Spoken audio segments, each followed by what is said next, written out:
Eu am venit pentru părinții mei să mă recomand pentru părinții mei, că nu cunosc familia mea. Deci părinții mei m-au fiat, m-a furat de mic copil mama cu tata, pentru că nu știu cine sunt părinții mei. Și a rămas singur orfan pe lume și eu voi lupta pentru părinții mei până la viață și până la moarte. Tu de unde vii? Ce naționalitate ai? Ce naționalitate? Eu sunt născut român, arab, indian, piscopac român. De unde vine chestia asta? Pentru că am cercetat multe filme, am cercetat mulți păgâni și după filme traduc toate filmele. Deci cercetez toți păgânii. Eu știu să mă bat cu toți țiganii, cu toți păgânii. Eu m-a bătut. Îmi zice să trăiești șefule, domn comandat. Îmi zice, mun șef, că eu sunt comandat. Am înțeles că ai făcut karate și vrei să te răzbuni pe aici, pe un oraș, pe cine? Pe aici așa nu vreau să mă răzbun. Aici așa vreau să mă răzbun pentru părinții mei. Nu pentru fapte, aici așa eu plâng cu lacrime, zi de zi plâng. Cu lacrimă, pentru părinții mei. Și cu ninja cum e? Majestate Ninja. Ăla era Ninja Majestate. Dar păi era american în Majestate Ninja. Și tu acum ce te consideri? Ce ești? Acum ce mă consider? Pentru că la 9 ani am construit o biserică fără să-mi arate nimenea. Am făcut un dar lui Dumnezeu. Așa și de-aia îl orosesc pe Dumnezeu, că mi-a stricat multe Dumnezeu. La 14 ani am deschis eu surprizile.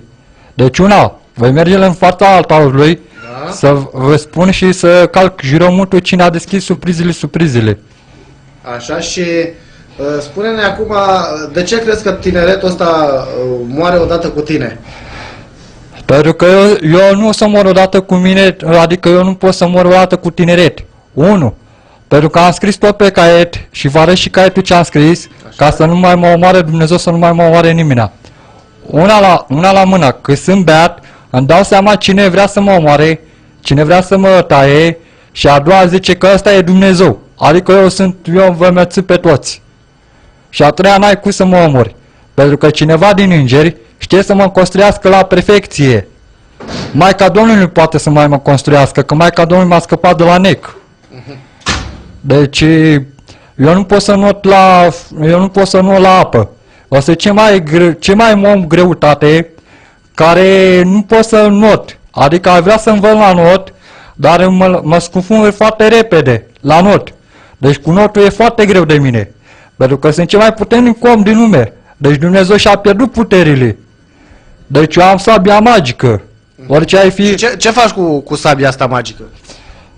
Pentru că Dumnezeu m-a bătut, mi-a dat 2 palme și cu sabia asta magică avea să mă răzbun pe Dumnezeu și am zis, l-am iertat atâtea ori și mi-a dat greș Dumnezeu. Am înțeles că vrei să devii actor acum, pentru ce? Pentru că indienii s-au luptat mult pentru mine și pe Dumnezeu l-au orsut indienii. Adică l-a bătut mai mulți karatiști pe Dumnezeu. Una, l-a bătut în discotecă pe Dumnezeu, era foarte blând, mi-a dat, îl cunosc bine pe Dumnezeu, când a venit în discotecă și Dumnezeu era blând cu mine.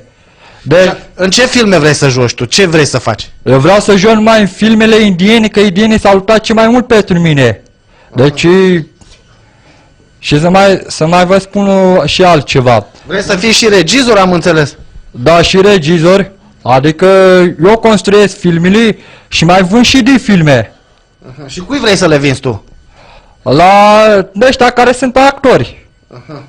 Ca să... Dar nu-mi bag eu de bani. Mai ajut cât un amărât care e pe stradă, dar îi spun să nu fumeze. Și una la mână, eu știu să și mă vindec la plămâni. Deci Cum? Pentru că pot să-mi distrug și viața, adică eu, când sunt beat, mă curăț tot, dau și tutunul ăsta, că sunt beat, dau și fierea și tot, mă curăț și la plămâni și la inimă, cu cafea, cu lichiorul. Și știu și, asta nu știu și fac alte medicamente. Deci eu nu mai iau după Dumnezeu să fac medicamentele ce face Dumnezeu. Deci știu și eu să plantez alte, să fac fragi de mure, strugure de soi, de ananas de... și fel și fel și etc. Aha. Mai ai ceva de spus acum? Mai... Da, mai am o rugăminte la dumneavoastră. Mai vrea să mai văd și limbile străine, Pentru ce? Ce vrei să faci cu el? ca să cercetez să văd câți păgâni sunt, că când va fi ziua judecăților, să judec eu cu Iisus Hristos, să vedem care sunt păgânii și care va rămâne la dreapta și la stânga. Atât. Atât. Arma secretului. Focul bombei puternic. Asta, sirene, alarme, Ce? radiații, rachetele, topire. Radiație, rachetă, Da, coptiricarie. scrie pe arabește. Farabește aici? Da. Secrete, lasete, rachetă. Secrete, lasete, rachetă. Selecte. Le-a scris pe arabește. Tot parabește? Da. Aha. Atomică... Spulbertar broșurii. Nu, atomică spulverare focul roșu. Asta pe ce limbe? Tot pe arabește. Tot parabește? Da. Aha. Și asta? Radiație strălucitoare. Arma trădătoare. Aha. Ia și ai și mai. Spamitelor,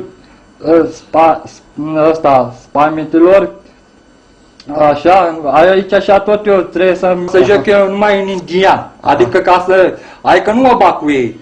Adică ca să E numai pentru iubire, așa, pentru... Nu pentru iubire. Eu sunt sabia magică. Eu sunt sabia magică. Aha. Deci ăsta nu s-a arde ca e tu. Nu s-arde. Nu s-a arde. De ce nu s-arde? Pentru că să mai arăt de ce nu s-a arde. Aici așa, am scris, adică am scris ca să fie de la A la Z scrise. Aici scrie aia. King Boxer, ardele marțiale, pum, mortal, lovitură. Adică ca să dau cu... ați făcut box? Da. Cum să dau cu pum, mortal, lovitură? Păi eu nu știu, că noi la box nu dădeam cu pumnul lovitar mortură de asta sau cum. Mortală. Mortală, așa. Adică și ce înseamnă un pum? Păi știu ce înseamnă un pum. Eu știu Dar să... nu știu cum zici tu aici, că vrei să fie un mortal. Bă, eu știu eu, cum, adică pe moarte, asta vreau. Aha. Deci pe Arabie. Arabia. Asta și asta ce? Păi Asta asta... schimbat Păi asta e deja o limbă străină. Asta ce? Da, pasiune, adică mă pasionează de limbi străine mai multe. Aha. Și ce limbi ți-ar să înveți? Eu știu să cânt o floare și de grădinară. Ia, știi cum? Da. Ia cânt ok. Da, o cânt bine. Ia. Raduki, bara, itzikidana, atsikidana, itzikidana, atsikidana, itzikidana, Raduki, bara, itzikidana. Și acum și boșil o traduc. Și-a jucat o floare și de grădinare.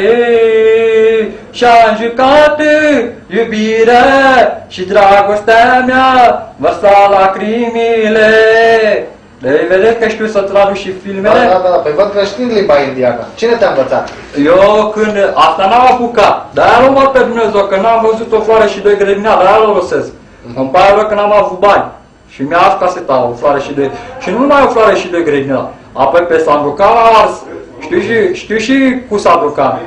Itzikinana, Atzikinana, Itzikinana, Atzikinana, Akidinana, Ititinana, Atitinana, Itzikinana. Și ce înseamnă? Tot pe limba indiană, dar asta e altfel de limba indiană. Deci eu lui Petru ce 7 samurai, că a murit ce 7 samurai.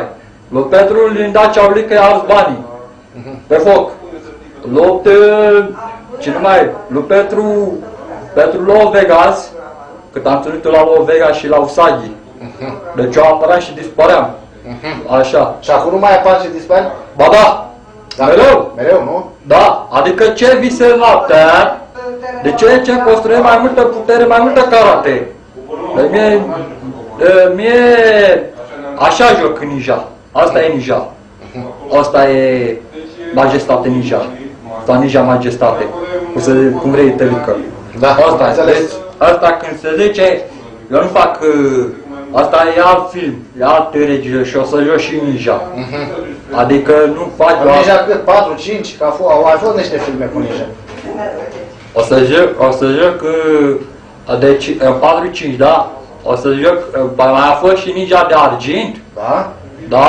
Eu n-am știut de filmul ăsta. Cine a jucat? Ninja de argint? N-am văzut eu filmul, dar era ruptă banda. Aha. Deci aia vrea să mai văd cu Ninja de argint. Da. Să realizez, să văd despre ce e vorba. Adică să văd, cercetez karate. Păi bine, atunci să mai vii până la noi să ne spui când ce ai mai făcut cu mama ta, cu filmele, cu... Da? Da, deocamdată mai visez, da, deocamdată știi ce mai a făcut Dumnezeu? Sau cine a mai făcut? Am mai vrea să mă aflu la televiziune, cine a ars arta României, să fac glovă pământului, dar nu pe degeaba. Îmi dea țigări, bani. Și băutură. Nu băutură, nu? Nu beau în televiziune. Nu beau, îmi caut eu femeie. Aha. Adică caut eu, o studiez eu. Vezi, care e cea mai deșteaptă? Adică să știe și karate. Păi dacă mă duc la karate, eu iau femeia așa și învârt ca să bat pe spăgânii. Cu femeia? Cu femeia mea. Aha, am înțeles acum. Bine, păi te așteptăm Și acum că... mai vreau să mai vă spun o rugăminte. Așa. În afară de karate, eu nu vreau să port haine de armată. Eu vreau să port baticul ăsta că mi-a putat norocul. Da? Primul ăsta mi-a arătat karatele, apoi jnurul ăsta mi-a arătat karatele. Deci eu nu mă bazez. Apoi port Adidashi ca să mă nu mai repede să bat. Adidashi mi-e foarte ușor. Bocancii nu suport eu. Deci Adidashi, să schimb și Adidashi și... Deci mai schimb eu hainele. Adică schimb hainele ca să-mi țin pe Dumnezeu, dar eu nu bag eu de haine. Da. Am făcut pomană cu toți oamenii, când am avut haine, am dat tot și acum am îmbrăcat iar. Acum sunt îmbrăcat iar. Dar le dai și pe astea, nu? Pe astea nu mai le dau. Nu le dai? Asta e din Germania, pe asta nu mai le dau. Aha. Pentru că Păi și din India n-ai nicio haină? Nu, pentru că cineva din India mi-a adus haine și n-am avut bani să ia haine din India. Făcusem și a venit și David Giorbuș aici așa și a zis lui Ion Iliescu, lasă-l pe ăsta să ia pe Andreea Marin. Adică de la surpriză să... A vrut să iei pe Andreea Marin? Da, eu. Și n-am putut să o ia pe Andreea Marin, că Iliescu mi-a închis calea ferată. Aha. Unde? La asta, la București. Aha. Da, am înțeles. Hai acum, te mai așteptăm, e frumoasă haina asta. Da, E frumoasă. da, e frumoasă haina și îmi poate noroc. Mi-a dat-o de Hai, comandă. îmbracă-te, vezi că ți-a căzut Lăsați că mi-a căzut fesul. vestul. Da, E frig afară. nu e frică, acum dau ăsta jos și pun pe... Eu sunt ca un polițist. Eu sunt un polițist. Da. Deci eu îi spun pe stradă, șefule, atenție că îți dau amendă.